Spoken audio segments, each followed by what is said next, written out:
ഗർഭിണിയായിരിക്കെ റാഫിയെ പിരിയുന്നതിൽ ആയിഷക്ക് വളരെ സങ്കടം തോന്നി. നീ വിഷമിക്കേണ്ടവന്നെ, നമ്മുടെ മാലക ഭൂമിയിലേക്ക് വരുമ്പോൾ നിന്റെ അരികിൽ ഞാൻ ഉണ്ടാകും, റാഫി ആയിഷയോട് പറഞ്ഞു. ദുഃഖവും പ്രതീക്ഷയും നിറഞ്ഞുകൊണ്ട് അവൾ അവനോട് തലയാട്ടി.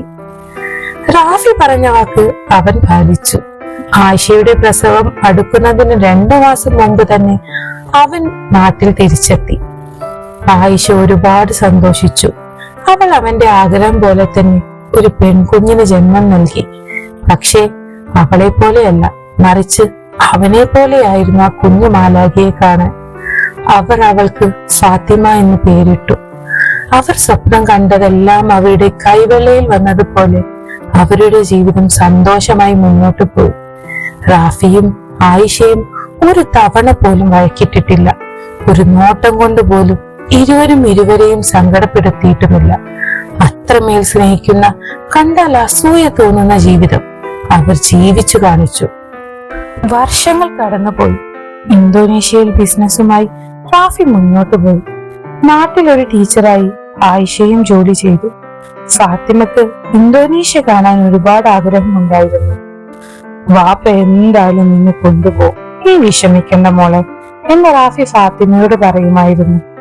വാപ്പ കുറെ നാളായി എന്നെ ഇത് പറഞ്ഞ് പറ്റിക്കുകയല്ലേ?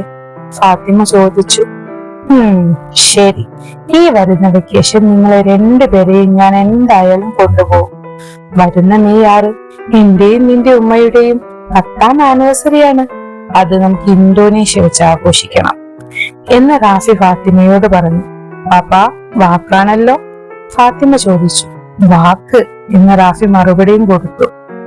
ഫെബ്രുവരി മാസത്തിൽ റാഫിയുടെ അമ്മാവന്റെ മകന്റെ വിവാഹമാണ്. അത് ബാംഗ്ലൂരിൽ നിന്ന്. ആയിഷ, ഞാൻ സുബൈറിന്റെ വിവാഹത്തിന് എത്തില്ല.